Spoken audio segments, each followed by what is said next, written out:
নমস্কার বন্ধুরা, multi creativity চ্যানেলে আপনাদের সবাইকে স্বাগত জানাই।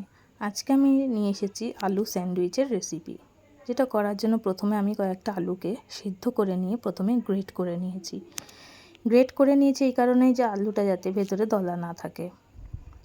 এবার আমি কড়াইয়ে সামান্য সর্ষের তেল দিয়ে তেলটাকে খুব ভালোভাবে গরম করে নিয়েছি।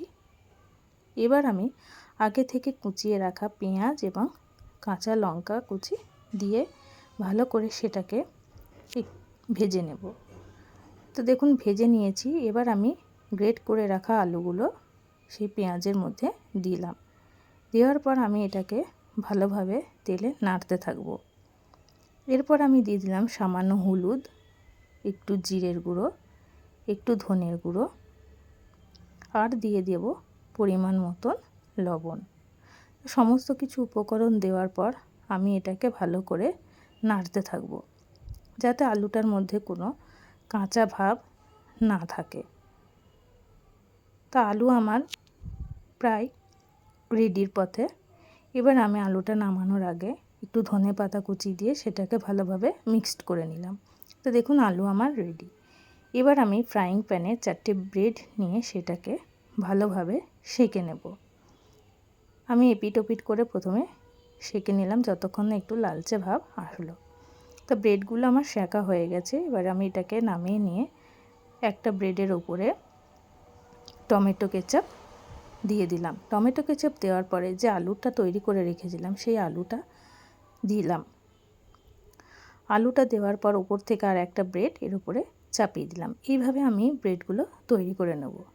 এবার আমি ফ্রাইং প্যানের মধ্যে দিয়ে দিলাম বাটারটা ভালোভাবে মেল্ট করে নিয়ে তার উপরে দিয়ে দিলাম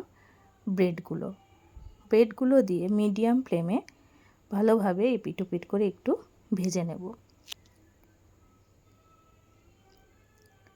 হালকা হালকা ব্রাউন কালার যতক্ষণে না আসে ততক্ষণ অবধি আমি ভাজতে থাকব। তো দেখুন আমার ব্রেড ব্রাউন কালার চলে এসেছে এবং এটা প্রায় রেডি। এবার আমি ব্রেডটাকে নামিয়ে স্যান্ডউইচের আকারে ছুরি দিয়ে কেটে নিলাম। তো আমার আলু স্যান্ডউইচ রেডি। কোনো বাচ্চারা এই স্যান্ডউইচটা খুবই ভালো খাবে। তো এটাকে আমি সস দিয়ে পরিবেশন করব। তো বন্ধুরা, আমার চ্যানেলের ভিডিও যদি আপনাদের ভালো লেগে থাকে তাহলে অবশ্যই চ্যানেলটাকে সাবস্ক্রাইব করবেন এবং একটা লাইক, কমেন্ট এবং শেয়ার করে দেবেন। তো দেখুন আমার স্যান্ডউইচ রেডি। আপনাদের ভালো লাগলে আপনারাও ট্রাই করতে পারেন। অসংখ্য ধন্যবাদ।